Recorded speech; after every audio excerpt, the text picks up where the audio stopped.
নিরাপত্তা কর্মীদের ব্যাপক কড়াকড়ি কিংবা প্রাকৃতিক দুর্যোগ কোনো কিছুই বাধা দিতে পারেনি ত্রিশালের দরিরামপুর একাডেমি মাঠের কবি নজরুল জয়ন্তীর উৎসবে।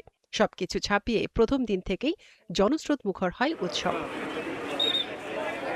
নজরুল ভক্ত অনুরাগীদের কাছে উৎসবে বাড়তি পাওয়া প্রধানমন্ত্রী তারেক রহমানের উপস্থিতি আর প্রিয় নেতাকে কাছ থেকে দেখা, সেই সাথে নজরুল জয়ন্তীর আয়োজন, এই দুয়ে আবেগাপ্লুত বিএনপি নেতাকর্মী ও সমর্থকরা।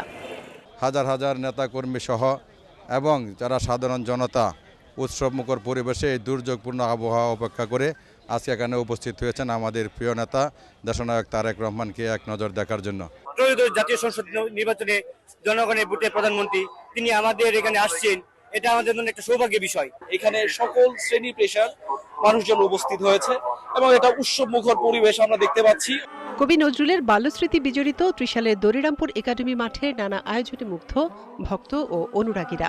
নজরুলকে জাতীয়ভাবে আরো যাতে মর্যাদা দেওয়া হয়, আরো যাতে ব্যাপক ভিত্তিতে নজরুলের চর্চা করা হয়। প্রতি বছরই দেখে আসতেছি যে এই সময়ে এখানে নজরুলকে কেন্দ্র করে ওনার স্মরণে এরকম একটা মেলার আয়োজন হয় এবং সমস্ত দলের মানুষরা এখানে জড়ো হয়। যেন নজরুলের শিক্ষায় চেতনা থেকে বাংলাদেশের সাধারণ জনগণ শিক্ষিত হয়ে আমাদের মধ্যে নজরুলের প্রেরণা জাগিয়ে তুলতে পারেন, এই কারণে ওনার এই উদ্যোগ। এদিকে বিএনপি নেতারা বলছেন, প্রধানমন্ত্রীর উপস্থিতি বিএনপির জন্য নতুন এক অধ্যায়ের সূচনা করেছে। প্রিয় নেতাকে কাছে পেয়ে তাই উজ্জীবিত বৃহত্তর ময়মনসিংহের বিএনপি নেতাকর্মীরা।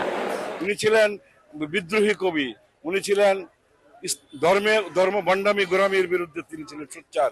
নজরুল সকল সময় তিনি প্রাসঙ্গিক এবং তাকে ভালোবেসে আমরা এখানে এসেছি। মাননীয় প্রধানমন্ত্রীর আগমন ত্রিশালে হলেন, এটা বৃহত্তর ময়মনসিংহের জন্য একটি গুরুত্বপূর্ণ বিষয়।